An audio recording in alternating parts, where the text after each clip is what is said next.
Patricia Yahya, alumni SMK Darmawan tahun 2022 tahun lalu udah lulus guys. 2022 guys. Gila, kita bisa ketemu lagi ya. Iya, puji Tuhan alhamdulillah. Dulu ini Patrice ini jadi hostnya di sini Iya, kan. benar. Berapa? 2 tahun kali ya, Pet ya? Iya, kamu wah. jadi 2 tahun 3 tahun malah. host di sini. Zamannya masih namanya tuh Darmawan Podcast. Yes. Sekarang kita ada di program bersua, Yoi. berbincang seputar apapun gitu ya. Mantap, keren banget. Pet, gimana kabarnya, Pet?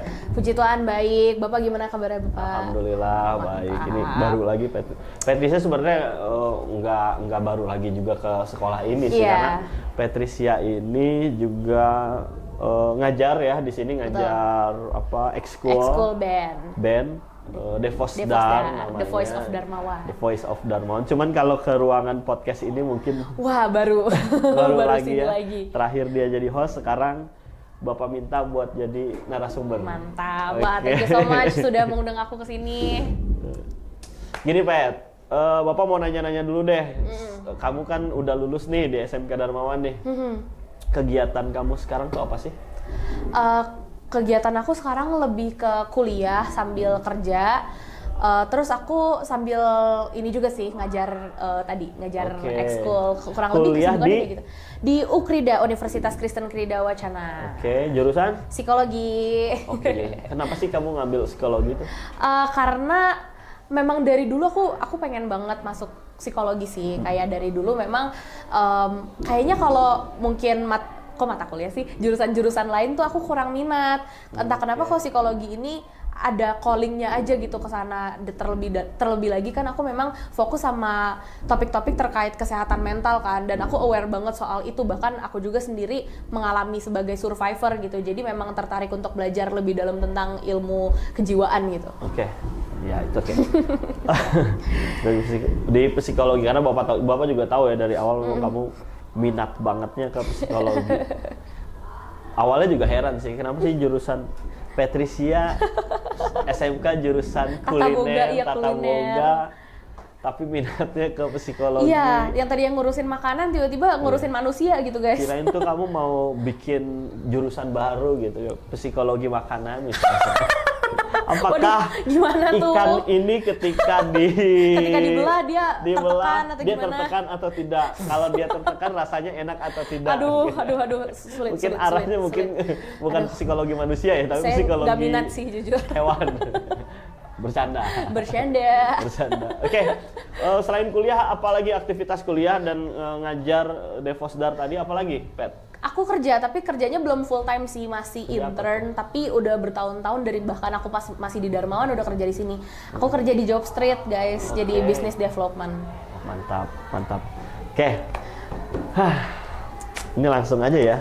Wow, Ini apa di nih? depan Bapak udah ada nih. Ini When the Sunrise, sama kayak yang baju sama bajunya Kak Patricia pakai. Yes, betul. Kita akan sedikit mengulas tentang ini ya. Wow. Ini info ya, ini adalah buku yang bakal diluncurkan oleh Kak Patricia Yahya tanggal 1 Oktober. Yeay, 1 Oktober 2023 tepuk guys. tangan. Luar biasa. Boleh Terima tepuk kasih, tangan. guys. Ini para crel. Para kru. Ini tanggal 1 Oktober ya, Pet. Launchingin. Ini lumayan tebal, Pet. Ini novel ya? Yes. Ini novel. Novel true story. Pertanyaan Bapak. Kenapa sih? Kamu kan penyanyi ya?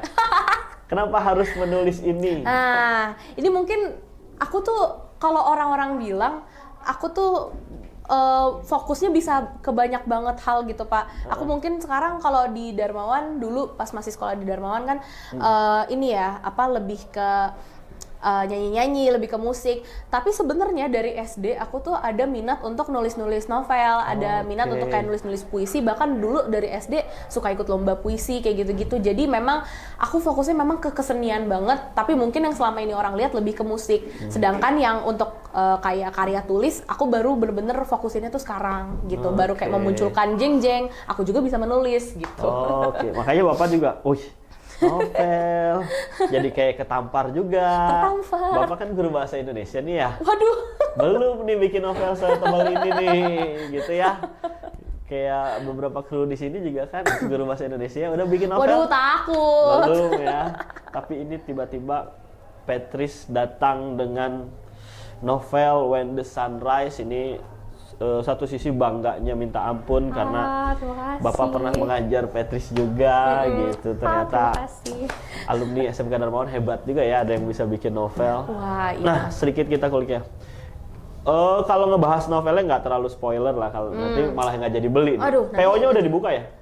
Udah dibuka PO kan? PO-nya sudah dibuka dari tanggal 13 kemarin sampai tanggal 23 September. Oke. Nah, Pat, Bapak mau ngomongin tentang ide kreatif deh.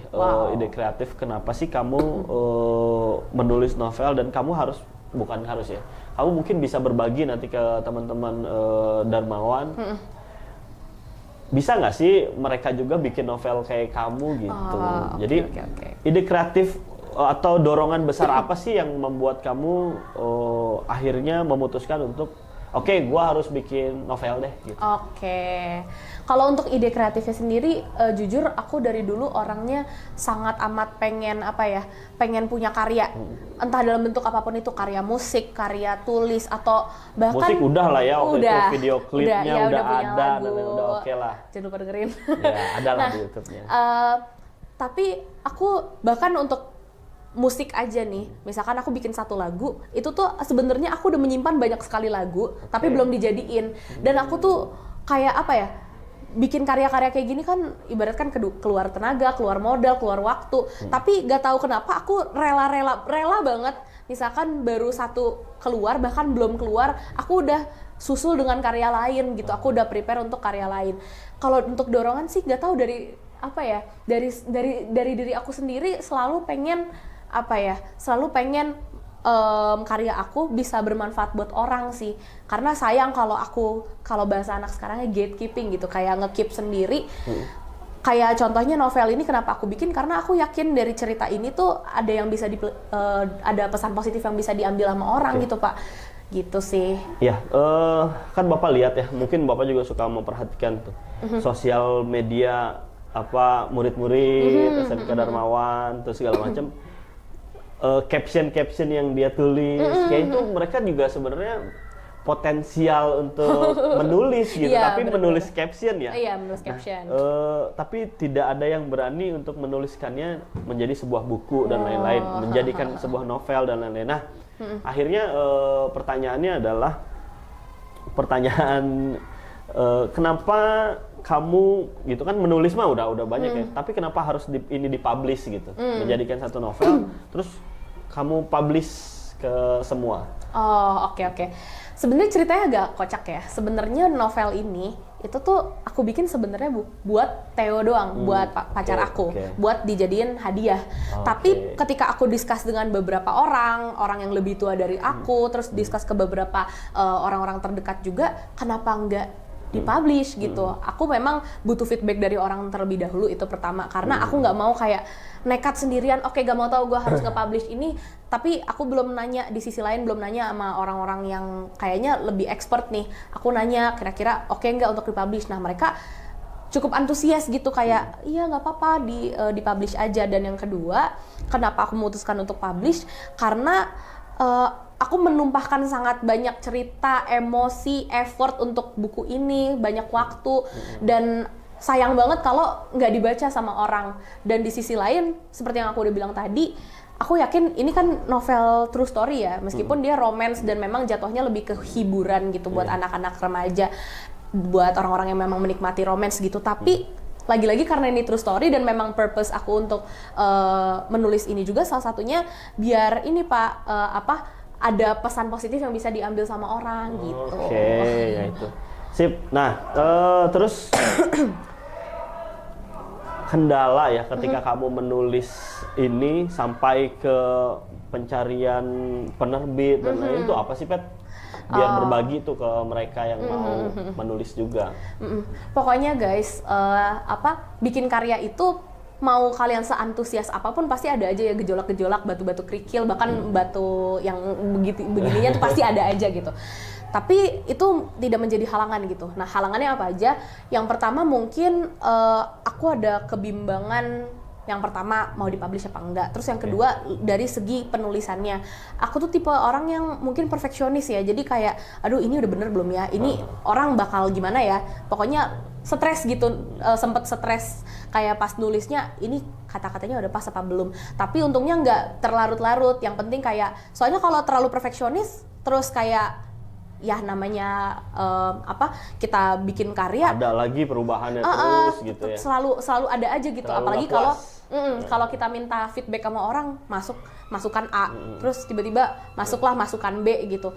Menurut aku kalau terlalu menyesuaikan apa yang orang mau, menurutku agak sulit. Nah, sempat di situ tapi aku nggak mau stuck sampai situ doang. Aku tetap lanjutin. Dan kendalanya lebih ke durasi ininya ya, penerbitannya, karena salah satu ini juga aku tuh dapat nomor ISBN, International Standard Book Number, kalau buat teman-teman yang belum tahu. ISBN adalah ya. Itu lumayan lama, berbulan-bulan baru dapat. Dan itu aku bahkan sempat kayak bilang ke penerbitku, ya udah deh nggak usah pakai ISBN, kita langsung ini aja, yang penting publish. Tapi ternyata menurut aku ini berkaitan dengan waktu yang udah Tuhan siapkan gitu. Kayak Tuhan pasti udah menyiapkan waktu yang terbaik untuk aku menerbitkan ini. Terus kalau untuk pencarian penerbit sendiri sih, nah kebetulan ini adalah gunanya Pak Angga dalam kehidupanku, guys. Aku waktu itu pernah bikin pengen nge-upload di Wattpad, tapi bukan cerita ini ya. Aku bikin cerita fiksi. Aku mau publish di Wattpad. Tentang artis itu kan kalau nggak salah.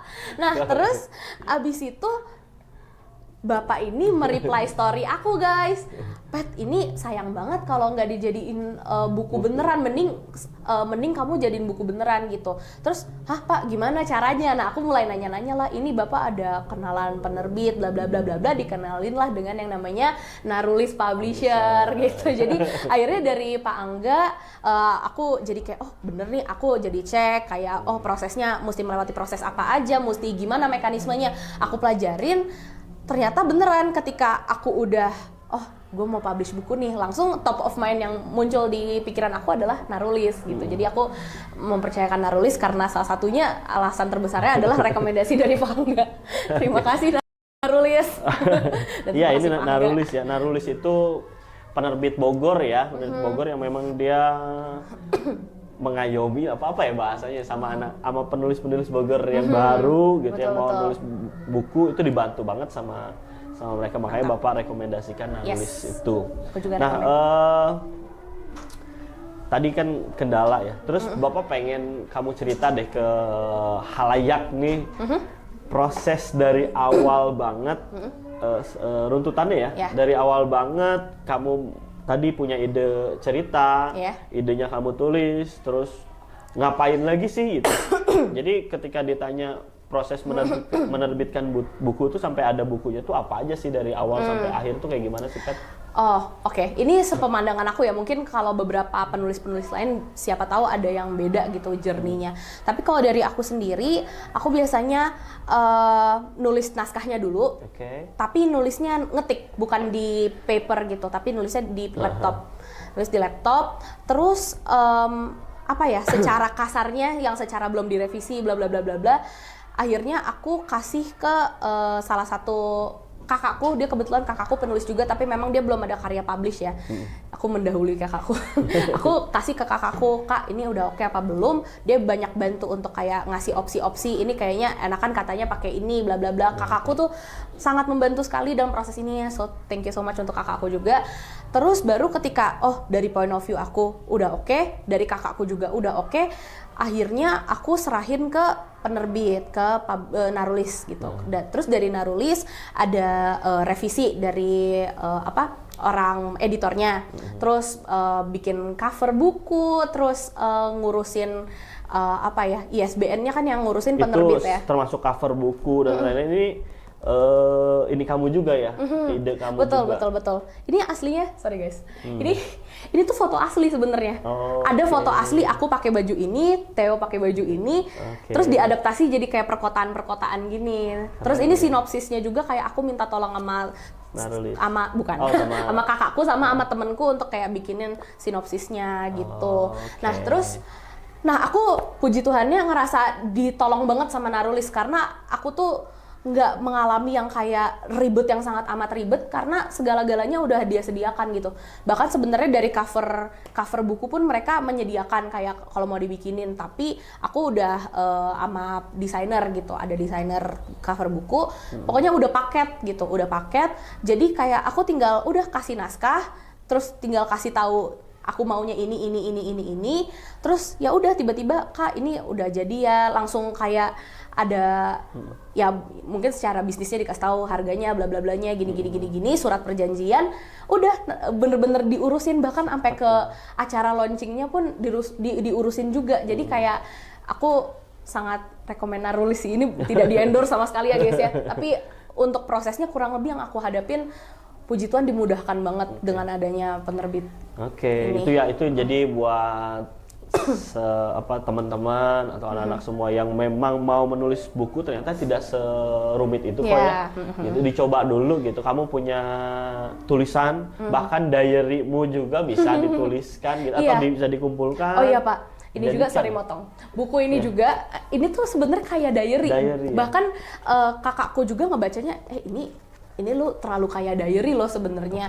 Cuman mungkin kayak ini aku kemas biar bisa dibaca oleh halayak ramai gitu. Tapi memang ini lebih ke konsepnya tuh kayak bercerita gitu guys. Bener-bener bercerita kayak aku lagi cerita sama bestie gitu. Jadi kalian baca bukunya juga pembawaannya nggak berat gitu. Karena memang bahasanya bahasa yang sangat simple yang memang sehari-hari orang paham gitu. Remaja banget gitu. lah ya. Tadi ya itu sampai bagaimana mudahnya menulis buku, terus seorang Petris yang memang Bapak tahu awalnya, dia penyanyi gitu. Tapi sekarang tiba-tiba penulis juga, lahan Bapak sudah mulai diacak-acak sama Petris. Tapi Pak Angga tidak akan pernah tergantikan kok guys, tenang aja. Abis ini nanti mungkin lari ke mana lagi, mukanya multi talent banget, luar biasa lah ya. Nah, When the Sunrise, ini kan diartikan apa? Ketika matahari terbit gitu. Kenapa sih harus bahasa Inggris nih kan? Ada sih maksud tertentu gitu? Kalau untuk bahasa Inggris atau bahasa Indonesianya mungkin ini sih lebih ke, kalau bahasa Indonesia kan ketika matahari terbit itu kan kayak agak gimana gitu ya. Betul. Tapi kalau untuk judulnya sendiri, kenapa judulnya itu? Karena memang ada something happen ketika jam-jam matahari terbit yang ada di dalam cerita ini. Mau tahu apa? Baca bukunya. Beli. Ada kok, bahkan ada bab khusus ngebahas kejadian itu gitu. Terjadinya di jam-jam matahari terbit. Tadi Kak Petri sudah bilang kalau novel ini nggak berat ya. Ini bisa dibaca dengan mudah tanpa harus berpikir panjang. Kamu bisa mengikuti cerita ini sama seperti kayak Kak Petris lagi cerita sama bestinya. Betul. Curhat perjalanan hidupnya, karena ini true story katanya. Betul.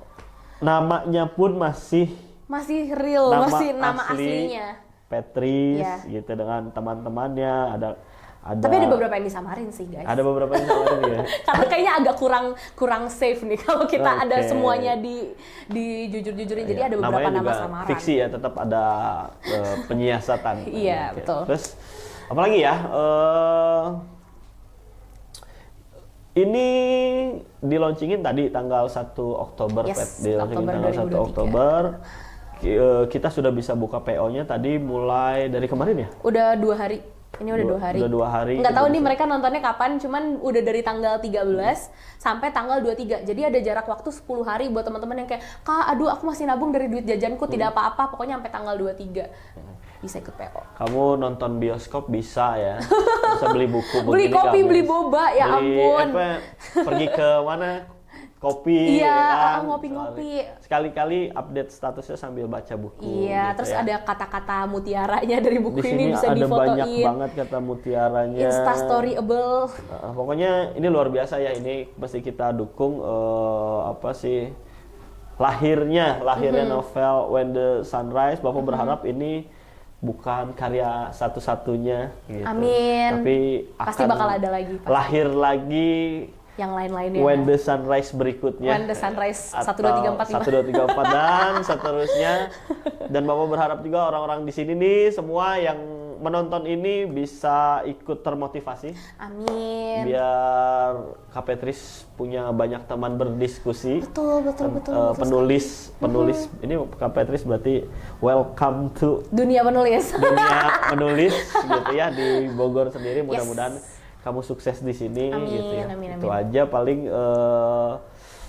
yang bisa disampaikan buat hari ini ya. Mungkin Petris ada yang mau disampaikan lagi nggak?